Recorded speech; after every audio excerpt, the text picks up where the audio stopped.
how does that play out? Well, there's, so in this book, I was always sort of grappling with the fact is this book too small? Is it just about some little pill? Or is it about something that's much bigger than this? How can we get beyond the sort of small little nitpicky things of fishy burps and bioavailability and phospholipids? And that's when I realized there was a way to talk about it in a much bigger way, and that had to do with the actual American heartland and how we eat. So, the American heartland, where we're producing all of this food in a very industrial way, it basically comes down to soy and corn that are fed to chickens, pigs, and cows. That's like really what we're eating mostly. That's where most of our calories are coming from in this country. And what's interesting is that all of these creatures, and particularly corn and soy oil, are very high in what's called the omega-6 fatty acid. Now, you didn't realize there was a villain to this story, but the omega-6 fatty acid turns out, and again, you go really down into the weeds with these people. Overall, I call all the people associated with this omega stuff, I call it omega world. And omega world looks through the entire world through the lens of the omega-3s and also the omega-6s. But suffice it to say, omega-6s and omega-3s actually compete for space on the same enzymes. And people who buy this theory say that omega-3s lead us in the direction of resolution, and omega-6s lead us in the direction of inflammation, right? Which we're all concerned about. And so, that's the idea here, is that the people in omega world say that we have this diet that's saturated with omega-6s, and therefore we need to counterbalance it by taking an omega-3 supplement. Omega-3s, coming from seafood and so forth, are very high, is coming from seafood. So you have this direct competition between these two molecules. I had people that I interviewed for this book who say that this competition question, this ratio question, is a little bit of hooey. I have people who say it's the absolute most important thing. But what I concluded from the whole thing was there was actually a real competition going on between food systems.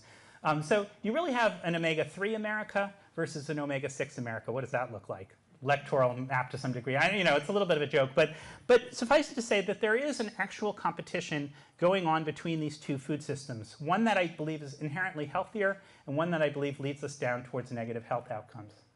And so it's basically a question of seafood versus land food. And it plays out interestingly throughout American agricultural history. So this is a map of my home state of Connecticut. Anybody here from Connecticut originally? Okay, there you go. So every dot on this map is a dam. So there are 3,000 dams in the state of Connecticut. And I'd like to know who the other Connecticut person is. I'm from Connecticut. This is why I think people in Connecticut are so uptight. Because their chi is blocked. They've got too many dams. But seriously, what were all these dams for? Well, they were used for grinding corn and grinding wheat, grinding land food. And what did they prevent and what did they destroy? Seafood, shad, herring, sturgeon, salmon, all these fish that ran up into these rivers that were heavily omega-3 replaced by foods that are heavily omega-6. And we're seeing it throughout this larger land food versus seafood competition. We're seeing in so many different venues.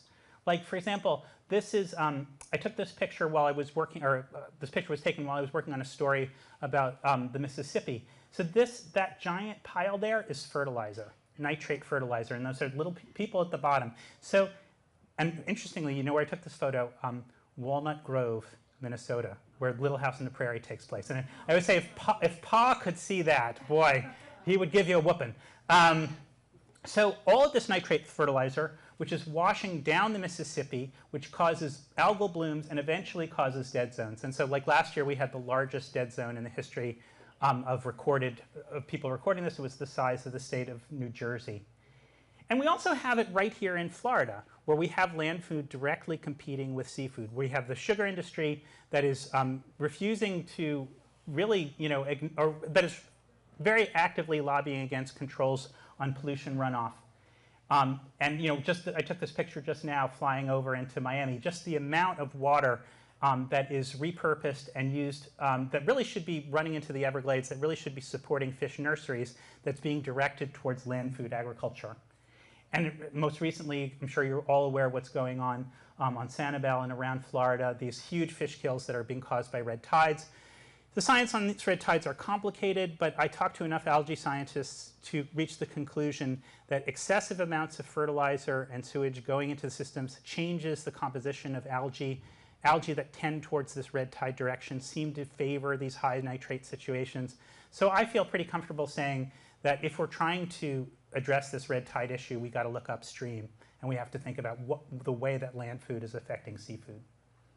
So it comes down to that, land food versus seafood. But there's another issue which is going on, which is land food versus seafood versus the energy system. Because about 40% of all the corn that we grow in this country is actually used for ethanol, for making oil. And if we go down that road, we realize that there's this whole other way that land food is competing against seafood in a carbon area. When it comes down to it, after energy production, terrestrial agriculture is the largest contributor to carbon on the planet, particularly the farming of corn-fed livestock, because the farts that cows emit, methane is much more potent as a greenhouse gas. It's causing melting at the ice caps, this is a picture I took in Antarctica, and there's a whole chapter on Antarctica, which you can read. I think it's a pretty good read. Ocean acidification, I won't go into that because that's too scary to look at.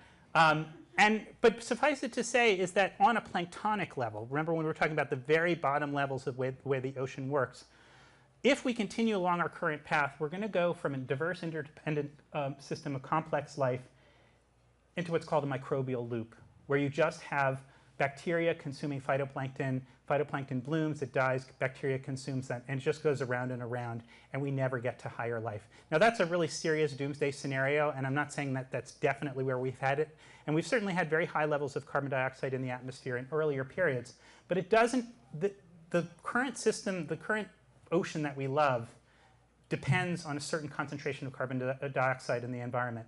If it changes to the degree we think we're headed towards, I think, a serious disruption in our food system.